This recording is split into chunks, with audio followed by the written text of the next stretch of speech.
Well, good morning. It's Ian R. Crane. It's give or take about 8:30 on Tuesday, 28th of November 2017.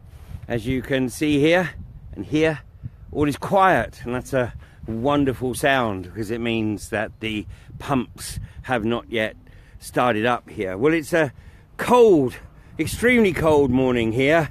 Let me bring the camera around and you can see this beautiful, beautiful sunrise.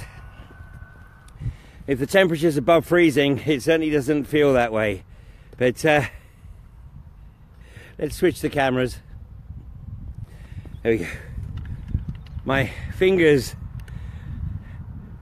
are gonna have to wear gloves for the first time this winter. It's that cool. It was indeed a crisp night, but at least it's not raining, and we have these beautiful clear blue skies. And of course, I'm sure it hasn't escaped your attention that these clear blue unadulterated skies are an increasingly rare phenomena thanks to the aircraft routes. For whatever reason, the aircraft are not flying over here today, or if they are, they're not leaving those horrendously polluting trails, whatever they might be. Anyway, here we are. It's Tuesday. Nearly, well, it is 3.5 weeks since Third Energy effectively had all the kit that they needed on the well site here to start this frack. And of course, Barclays Bank, trading as Third Energy, have every intention of being the first company to frack, or the first bank to frack in the UK since the moratorium was lifted in December 2012. Now, yesterday there was a lot of speculation, certainly over the weekend. Oh, I hear the guard dogs obviously coming out to investigate. Over the weekend there was a lot of speculation that Greg Clark would have used the opportunity yesterday in announcing his new business strategy for the UK to also give the go-ahead on this abomination here in this beautiful part of the country up in North Yorkshire. But the good news is he didn't. Now, it has to be said that if I was a cynic, I would say that this business plan is a bit like Jeremy Hunt putting out a plan to save the NHS, because we all know that ain't going to happen. And if anybody still thinks that Jeremy Hunt has the interests of the NHS at heart, then really I suggest that you do just a little bit more research, or maybe pay a visit down to your local hospital and just walk into the accident and emergency area there and see the horrendous queues. Now, Greg Clark, I believe, is genuine in his desire to build a business industrial strategy for the UK, but he's based down in the southeast. MP for, I believe it's Tunbridge Wells, and you know, if he's actually ever been north of Watford Gap without it being on an official trip where it's very carefully crafted to ensure that he only meets the people who are going to tell him what the establishment or what the corporatists want him to hear, well, you know, that's about it, because he acknowledges, or has acknowledged, that there are areas in the north of England where productivity is as much as 25-30% below the average. And you know, he lists places such as Doncaster, Stoke, Mansfield and Blackburn. Now, that particular part of East Lancashire I'm quite familiar with, and it has to be said that, you know, I could completely understand why the productivity is there, because the corporations that are there literally take advantage of the high unemployment, and they work in collusion with the DWP, you know, putting people into effective slave labour for 12 weeks on the basis of a promise that there might be a job at the end of it, where in 99% of cases that isn't the situation. Because why would these companies actually pay for someone when they can get free labour from the DWP? So, you know, the business strategy, Greg, is, you know, a great idea and an interesting vision, but there are some fundamentals in British society that you need to address before this has any chance of becoming a reality. And maybe you need to take a look at the Boaty McBoatface project, which was lauded as being a revival for Clydeside shipyards or ship workers, but in reality what has happened is the company has taken advantage of the cheaper labour that is available instead of the traditional craftsmen, you know, still within the trades unions in the Glasgow area. And this is the case. We don't have capitalism in this country anymore. We have rampant corporatism, which has one basic philosophy, and that's greed, greed, and more fracking greed. And until such time as, you know, our corporatists get a social conscience, which is unlikely to happen anytime soon, sadly your business strategy is little more than a pipe dream. And you know, there were a couple of areas, well, there were areas where you're going to sort of focus: construction, and of course you know, we're already seeing a discussion about overriding local authorities by building on Greenbelt. I don't know who the hell's going to buy these houses, because social housing is effectively being eradicated, and with the average house price at £300,000 or in that ballpark, and the average salary still around about 22,500, a bit of a mismatch here, haven't we? Yeah.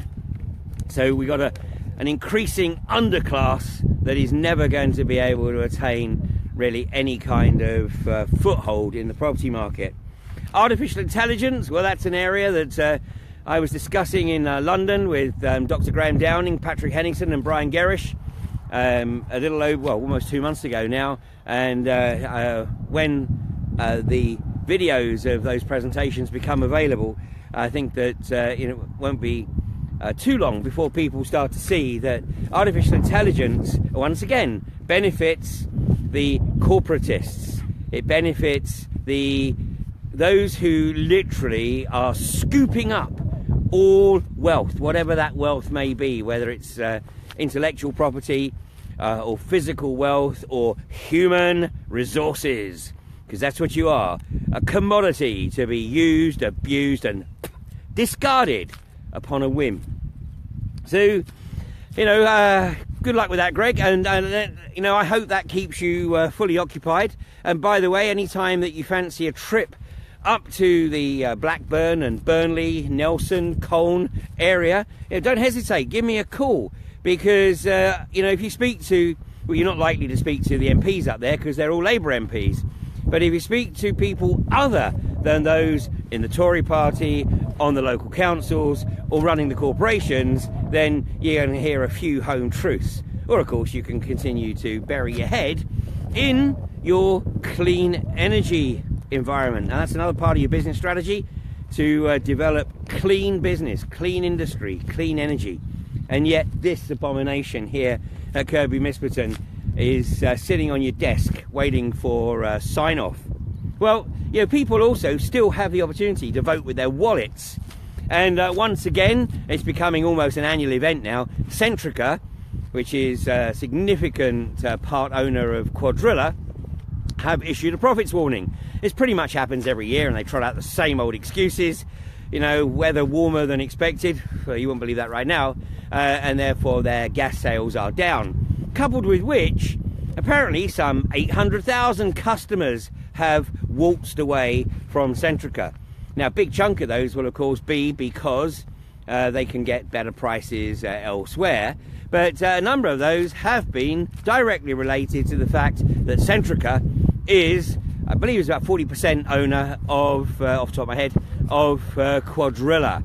And certainly they have underwritten a significant amount of Quadrilla's debt. And of course it's another tax write-off, because basically it's not really Centrica that's paying for it, it's effectively the taxpayer, because Centrica just uses the losses of Quadrilla as effectively a business expense. So if anybody watching this is still with Centrica, then obviously I would encourage you to take a look at other options and go with the smaller energy companies, as opposed to those that think that they are effectively entitled to a monopoly. And of course Centrica was part of the British gas spin-off, what was that, some almost 30 odd years ago, wasn't it now? I've lost track. But anyway, get out of Centrica and you know, vote with your wallet.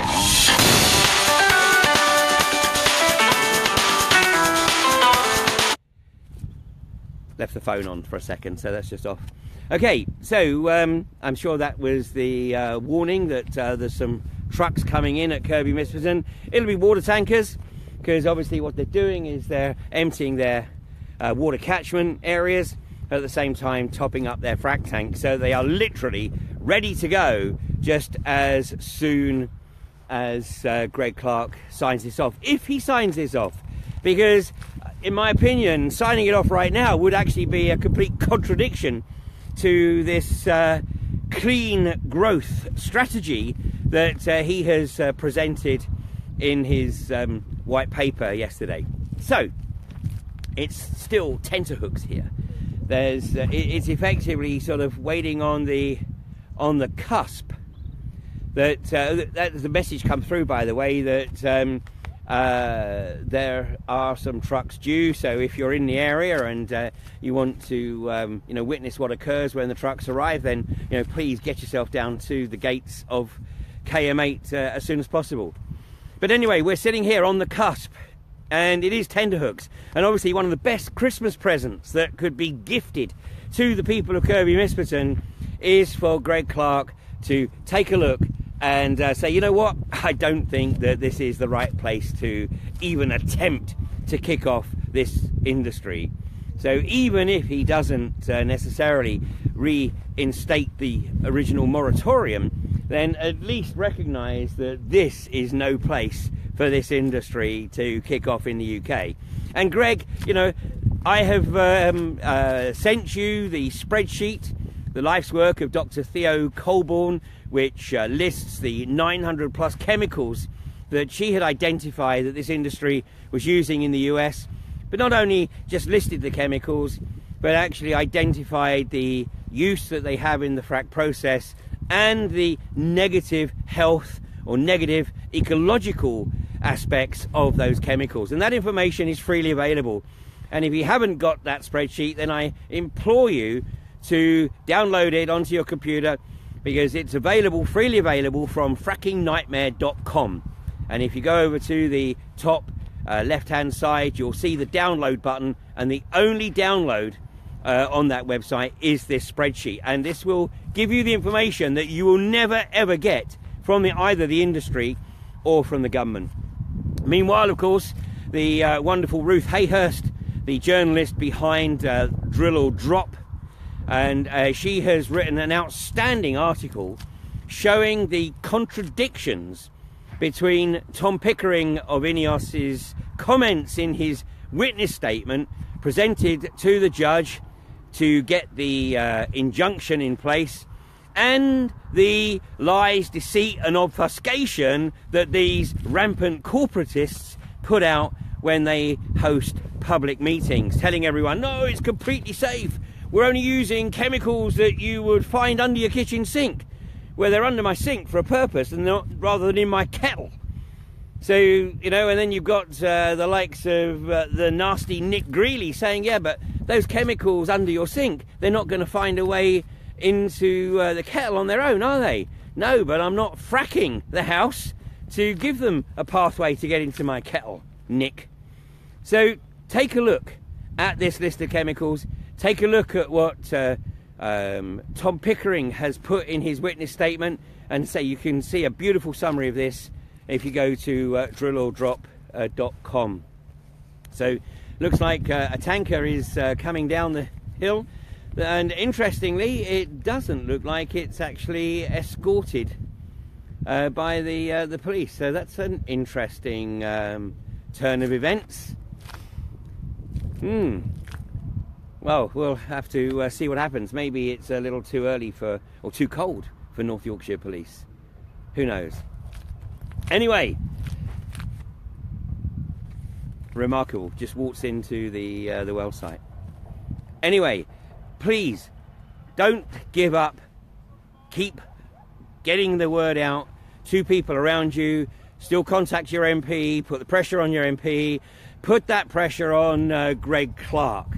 There's a reason he hasn't signed off on this for nearly 4 weeks, and I'm sure he's extremely nervous.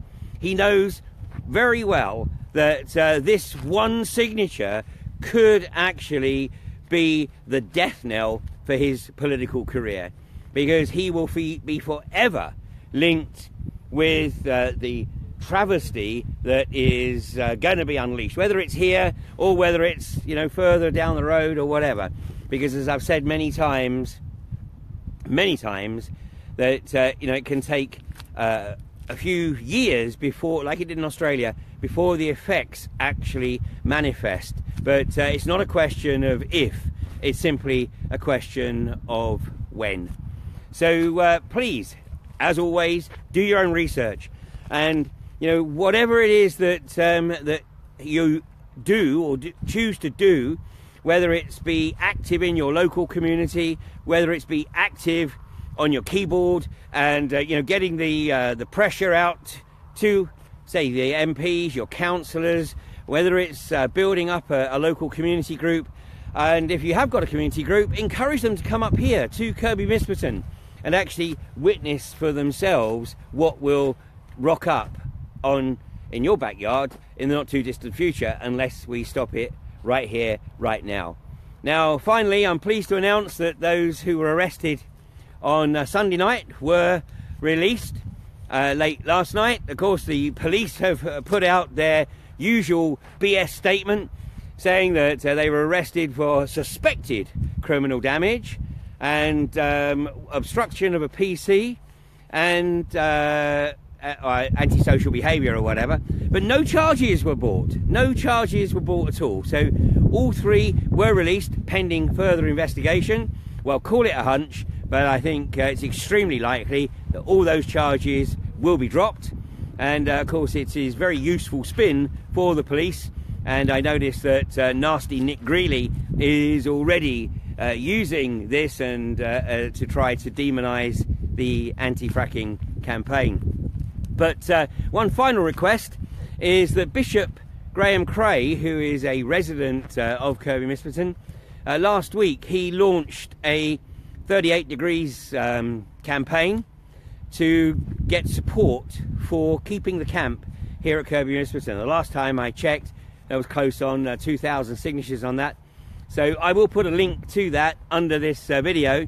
But if you think that keeping the camp at Kirby Misperton is absolutely crucial to the continuing opposition to this abomination, then I wouldn't normally ask people to put their signature on what do you call them? I've lost the word now. Petitions. It's too early in the morning and I haven't had a coffee to wait, you know, to put their signature to petitions. But on this occasion, it's only going to take you about 5 seconds, and you know, it just helps us to show the local community and the police and North Yorkshire County Council the support that the camp has for being here. And of course, in just about 3 weeks now, that will be the anniversary of setting up the camp, which of course is also the anniversary of the ruling against the local community's attempt to bring a judicial review against the North Yorkshire County Council decision to approve this. Well, that's about it.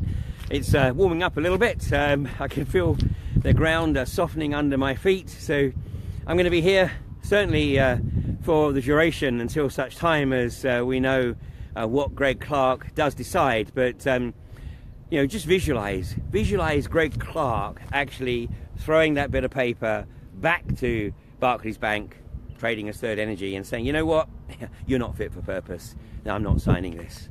Okay, we'll catch you tomorrow morning, 8:30. Thanks for joining me.